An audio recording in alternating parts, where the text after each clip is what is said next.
Okay, so in this video, you're going to see what happens when multiple different Trump supporters, each with a different reason for their belief, get their pants pulled down on James's show. If you want to see more videos like this, don't forget to hit the like and subscribe buttons, and don't forget to press the notification bell so you never miss a video.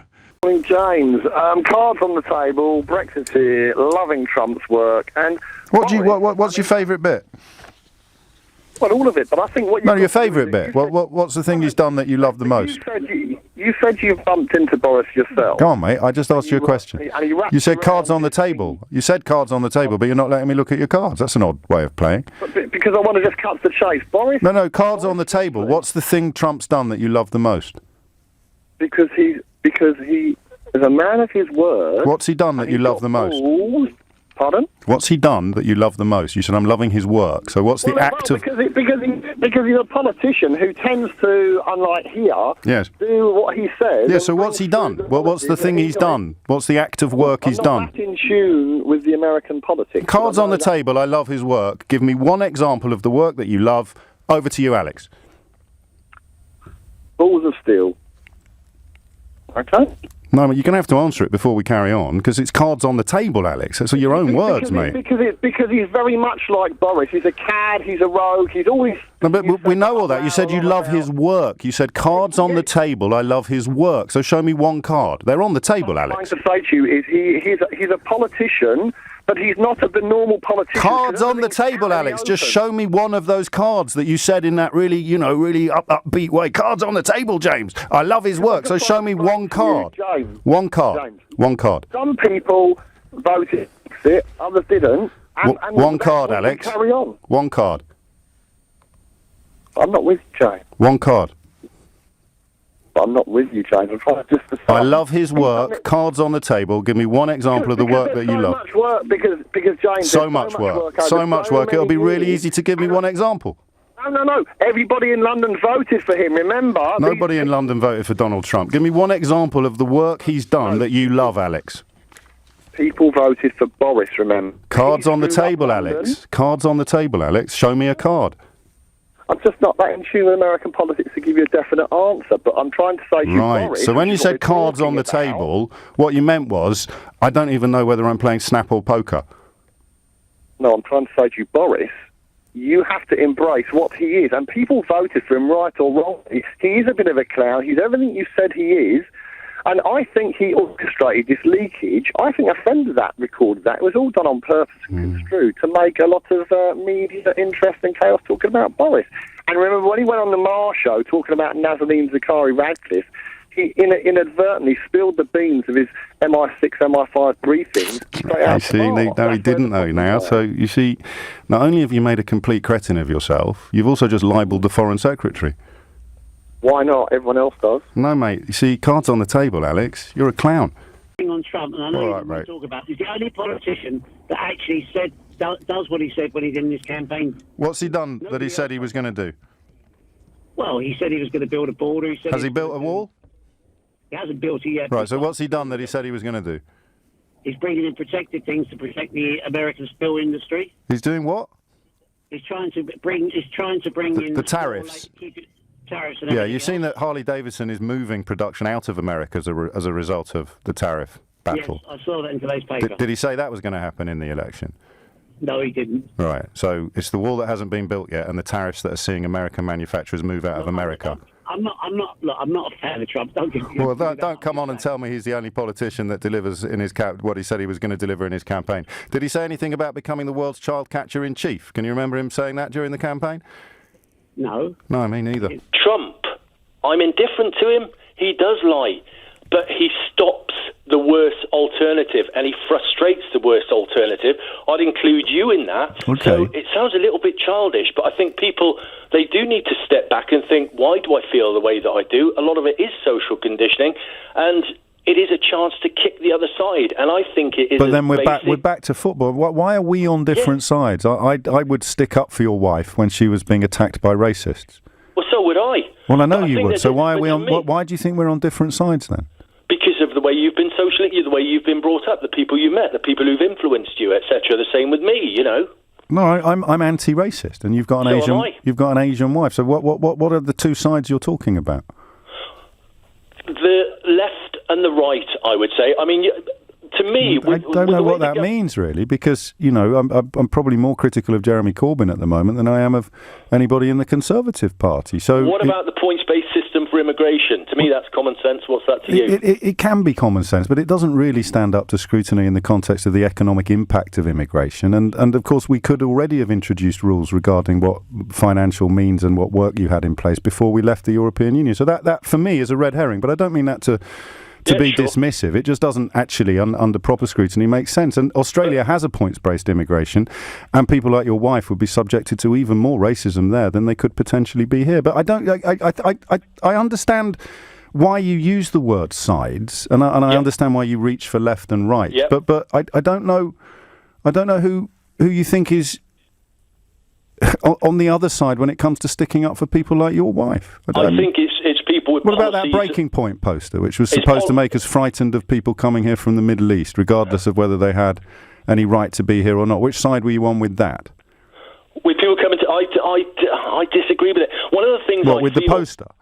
The government... Did you disagree with the poster? Because the reason I despise that poster... I disagree with the poster, yeah. Okay, but you think you're on the other side to me? I think that the government have got lots to answer for with immigration, because what they did is, and I think Angela Merkel did this as well, she said, right, let's open the floodgates, but they did nothing to encourage integration. Well, we've got a mayor of London here who's a Muslim. You phoned me up to tell me that you're on the other side politically to me. You can't get much more integrated than being elected mayor of a country's capital city, and Donald Trump has chosen to attack him. So whose side are you on in that conversation? Well, I would say that the mayor of London should be concerned with the events of London. So would I, but that's not what I asked. I asked whose side are you on in that context? The fully integrated son of an immigrant, or the racist American president? I don't particularly like Sadiq Khan, and Donald Trump kicks him, so he suits my purpose. So you're on the side of the racist against the Asian? No, I'm on the side of the guy who's against the other guy whose policies I disagree with. But no, it's nothing to do with policies. We're talking about Donald Trump's personal attack on Sadiq Khan shortly after saying people should integrate more and pointing out that Sadiq Khan's parents came here from overseas. You can't get much more integrated than being elected mayor. He's Asian. He's been the victim of attacks from Donald Trump that have never been inflicted upon a non-Asian. And vice versa. Sadiq Khan has attacked Donald Trump for being far right, mate, and he is. I mean, that's just a statement of record. He sympathises with the Ku Klux Klan. See, I think he bans Muslims. Is your wife a Muslim, or is she an Asian of a different religion? No, she's an Asian, actually, who gets a hard time from the Muslims. I don't want to go into the details. No, fine, but that's what side are you on? The side of the Asian or the side of the man attacking the Asian? I'm on the side of I'm on the side of the guy who's frustrating the guy whose policies I disagree with. Yeah, so you don't care whether he's fouling or not. You're just glad that the other bloke's getting hurt. Do you know what? I think it's got down to as basic as that, James. I do. I can't believe your honesty, but you're not. Okay. You're not in any way embarrassed by it. It's just the way we are as people. So he's a liar. He's a liar and a racist, but he's hurting Sadiq Khan, so I like him. I think is what you've said. Sadiq Khan, contrary to what Donald Trump says, is big and bad enough to be able to take That's not the point, though. I just want to be clear that I've understood you correctly. Donald Trump is a liar, and he's a racist, and he stokes up the sort of feelings that could see your wife being victimised. But you're on his side because he's hurting Sadiq Khan, who you don't like for whatever reason. If Donald Trump frustrates what I believe to be the detriment of our society, yes.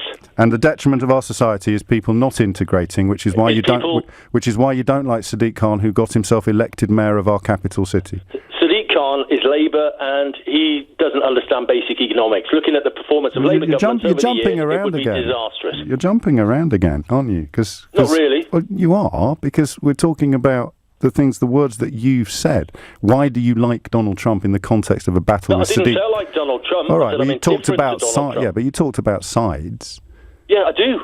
And I think that's what it's come down to. No, I think you're right. We can talk about policies. No, I think we can't talk about policies in a conversation about Donald Trump versus Sadiq Khan, because Donald Trump's impact upon... And also, Sadiq Khan has incredibly limited powers over the economic scenarios in this city. But I'm agog with admiration for you. Well, admiration is not quite the right word. Gratitude.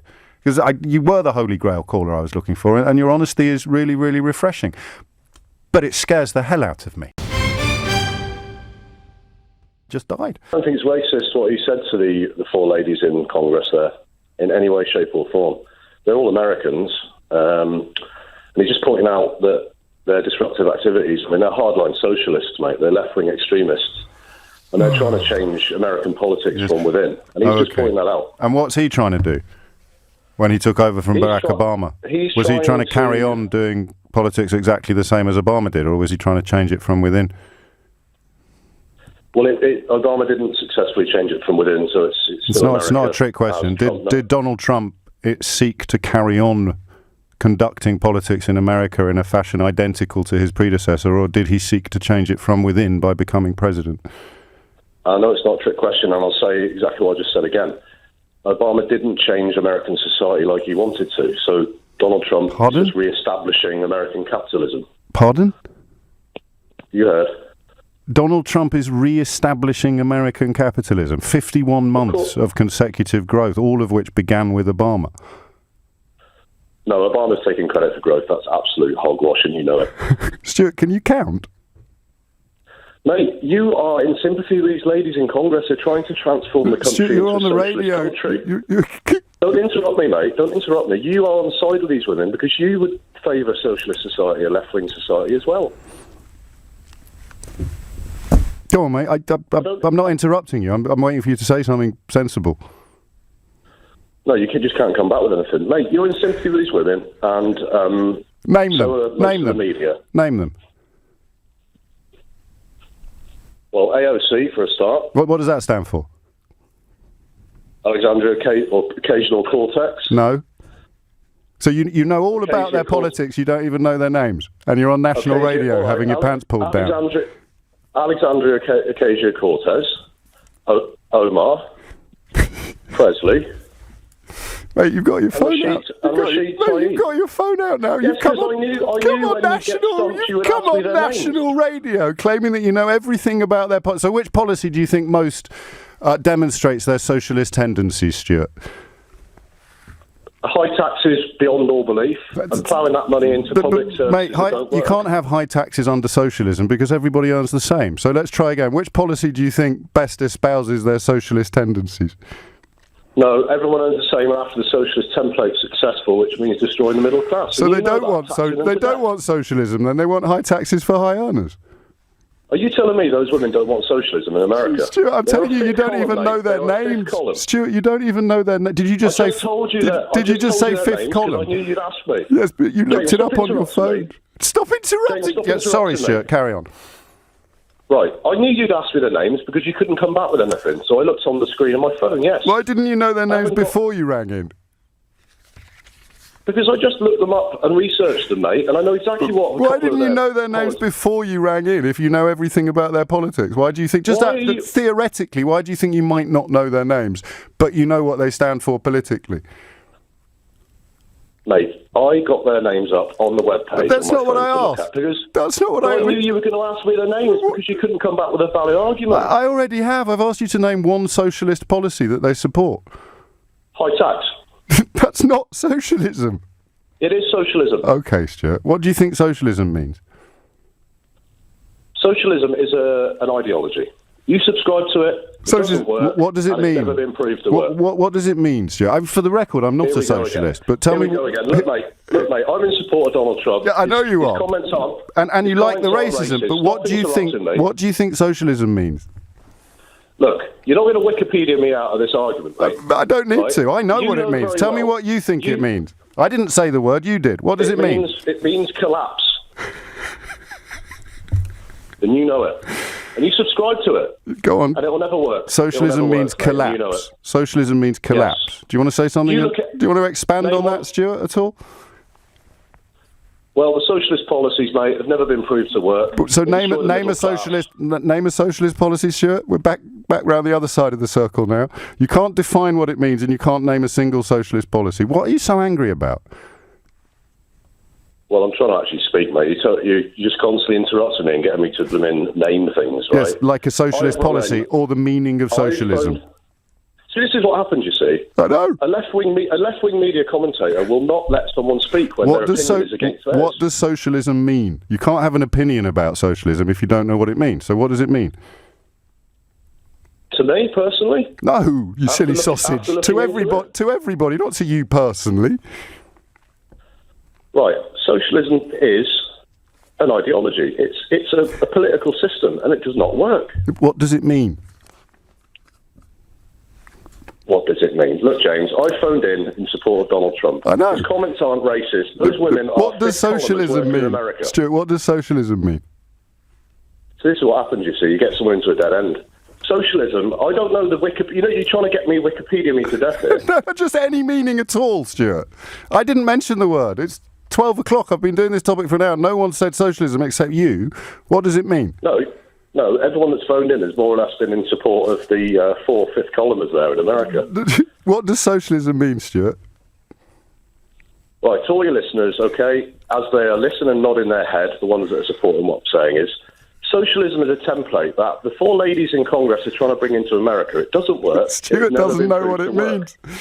Stuart hasn't got a clue what it... Stuart's on national radio condemning socialism and revealing he doesn't know what it means. Okay, it's high taxes, it's healthcare for all that doesn't work or bankrupt the country.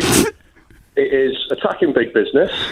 It's an incestuous relationship between big business and government. Sweetheart. Listen, next time... Patronising, you see. Of course I'm patronising you. You're a clown. You're on national radio condemning socialism and you've been asked... You're a clown. No, you're a clown. No, you're a clown. And you're just as bad as those women in Congress. And you're just as... And my dad's bigger than your dad. So what's the pattern here? It's not about policy, it's not about promises, it's not even about understanding the words you're using. We saw 4 different callers, and each argument collapsed for the same reason. Their support isn't based on what Trump does, but on who they believe he hurts.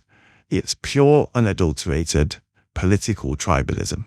One caller even admitted it. He's a liar and a racist, but he's on my side. That is the most honest and terrifying explanation of modern politics I've ever heard. So what do you think?